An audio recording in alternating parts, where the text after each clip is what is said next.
नमस्कार मित्रमैत्रिणींनो, मागील व्हिडिओमध्ये आपण स्मरणचित्राचं रेखाटन कशा पद्धतीने करावं याचा अभ्यास केला आणि आज या व्हिडिओमध्ये आपण स्मरणचित्र जे आहे त्याचं रंगकाम करण्याच्या ज्या विविध पद्धती आहेत तर त्याचा अभ्यास करणार आहोत। चला तर मग करूया सुरुवात। स्मरणचित्राचे रंगकाम अनेक प्रकारे करता येते। यातील काही प्रकाराचे रंगकाम कमी वेळेमध्ये होऊ शकते तर काही प्रकारच्या रंगकामाला थोडा अधिक वेळ लागतो। तुमचे स्मरणचित्राचे रेखाटन किती वेळेत पूर्ण होते व रंगकामासाठी तुमच्याकडे किती वेळ शिल्लक उरतो हे लक्षात घेऊन रंगकामाच्या पद्धतीची निवड करता येते। खालील सर्व प्रकार सरावाच्या दृष्टिकोनातून करून पहा, म्हणजे त्या रंगकामाला तुम्हाला साधारण किती वेळ लागतो त्याचा अंदाज येऊ शकेल। इथे तुम्ही पाहू शकतात पहिली पद्धत आहे ती म्हणजे क्रेयॉन्स अथवा पेस्टलने सपाट रंगकाम करणे। काळी शाई असलेल्या पेनने अथवा काळ्या फेल्ट पेनने चित्राला बाह्यरेषा द्यावी। नंतर पूर्ण चित्र वेगवेगळ्या रंगांद्वारे सपाट रंगकाम करून रंगवावे। रंगकाम उजळ व उठावदार होण्यासाठी पेस्टलवर दाब देऊन रंगकाम करावे। चित्राचा जो भाग पांढरा हवा तो भाग न रंगवता तसाच मोकळा सोडावा। पुढचं आहे बघा, क्रेयॉन्स अथवा पेस्टलने शेडिंग करून रंगकाम। इथे आहे सपाट आणि इथे आहे शेडिंग। चित्रातील घराचा भाग, झाडे, गवत, जमीन, व्यक्तींचे कपडे इत्यादी चितारताना जेथे शक्य आहे तेथे शेडिंग करून रंगकाम करावे। शेडिंग करताना दोन छटा एकमेकात मिसळण्यासाठी पुढील प्रमाणे कृती करावी। ज्या भागात शेडिंग करायचे आहे त्या भागात एका बाजूला फिक्की छटा द्या व दुसऱ्या बाजूला गडद छटा द्या। गडद व फिक्की छटा जेथे एकत्र होतात त्या भागावर फिक्क्या छटेचे पेस्टल घासून तो भाग घोटीव करा। अशा प्रकारे चित्रातील ज्या ज्या भागात शेडिंग करायचे आहे तो एक एक भाग शेडिंग करून पूर्ण करा।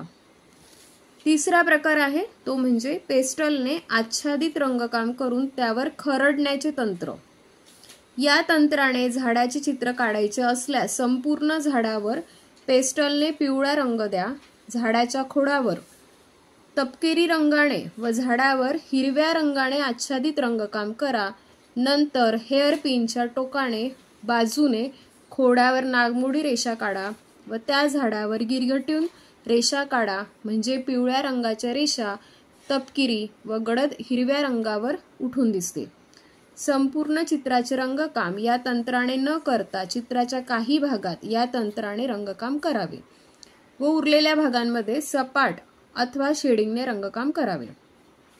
पुढचा प्रकार आहे तो म्हणजे पोस्टर रंगाने सपाट रंगकाम। विविध रंगांच्या गडद व फिक्क्या छटेने सपाट रंगकाम करा। गडद छटेसाठी बाटलीतील थेट रंग वापरा। रंग फिक्का करायचा झाल्यास त्या रंगामध्ये पांढरा रंग मिसळा। दोन विविध रंगांच्या मिश्रणाने तसेच त्यात पांढरा रंग मिसळून अनेक नवीन छटा इथे करता येतात। या विविध छटांचा उपयोग करून पोस्टर रंगाने सपाट रंगकाम करावे। पुढचा भाग आहे तो म्हणजे ट्यूब रंगाने पण आपण सपाट रंगकाम करू शकतो। यामध्ये फिक्क्या व गडद छटेने सपाट रंगकाम करावे, मात्र रंग फिक्का करताना त्यामध्ये पांढरा रंग न मिसळता पाणी घालून रंग फिक्का करावा। यामध्ये ट्यूब रंगानेच आपण शेडिंग करू शकतो। यामध्ये जो चित्राचा भाग फिक्क्या छटेने रंगवा, हा रंग ओलसर असताना जो भाग गडद हवा तेथे गडद रंग द्या व फिक्की व गडद छटा एकमेकात मिसळा। याप्रमाणे एक एक भाग रंगवून संपूर्ण चित्र पूर्ण करा। संपूर्ण चित्रावर मध्यम छटेचा वॉश देऊन त्यावर पोस्टर रंगाने रंगकाम करावे। बघा, यासाठी तुम्ही चित्राचे रेखाटन पूर्ण झाल्यावर 8 ते 10 नंबरच्या मोठ्या ब्रशने अथवा 1 इंच रुंदीच्या चपट्या ब्रशने संपूर्ण पान पाण्याने ओलसर करून घ्या या ओलसर कागदावर त्याच मोठ्या ब्रशने पिवळसर तपकिरी अथवा फक्त तपकिरी रंगाचा पानसर वॉश द्या, ज्यामध्ये पाण्याचं प्रमाण जास्त असेल. कागद ओलसर असल्याने कागदावर रंग नीट पसरला जाईल व कमी वेळेमध्ये वॉश देता येईल.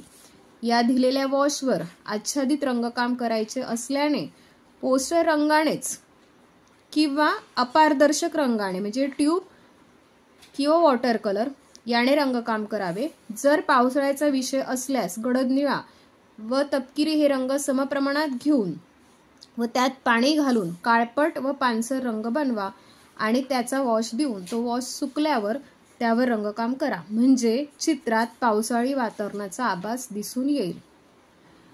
पुढचा 8वा प्रकार आहे जो म्हणजे वॉटर कलर व ऑइल पेस्टल यांचा एकत्रित वापर. प्रथम वॉटर कलरने सपाट रंगकाम करून फिक्या व मध्यम छटेच्या रंगसंगतीने संपूर्ण चित्र रंगवणे. ते रंगकाम सुकल्यावर त्यावर ऑइल पेस्टलच्या गडद छटेने शेडिंग करावे. तसेच गडद रंगछटेने चित्राचे बारकावे दाखवून चित्राचे रंगकाम उठावदार करता येते. पुढचा प्रकार आहे रंगकामामध्ये विविध तंत्रांचा पण वापर करता येतो. स्मरणचित्रात वेळ कमी असल्यामुळे संपूर्ण चित्र तंत्राने रंगवण्यापेक्षा प्रथम जलरंगाने संपूर्ण चित्राचे सपाट रंगकाम करावे व त्यावर ड्राय ब्रश, ब्लेड पेंटिंग अथवा स्टिपलिंग इत्यादी रंगकामाच्या तंत्राने चित्राला अंतिम स्वरूप द्यावे. इथे या पद्धतीने चित्र रंगवण्यात आलेलं आहे बघा, की ज्यामध्ये वॉटर कलर वापरण्यात आलेले आहेत. आणि त्याच पद्धतीने तुम्ही हे पण चित्र पाहू शकतात की कलर दिल्यानंतर ऑइल पेस्टलने वरतून रंगकाम करण्यात आलेलं आहे.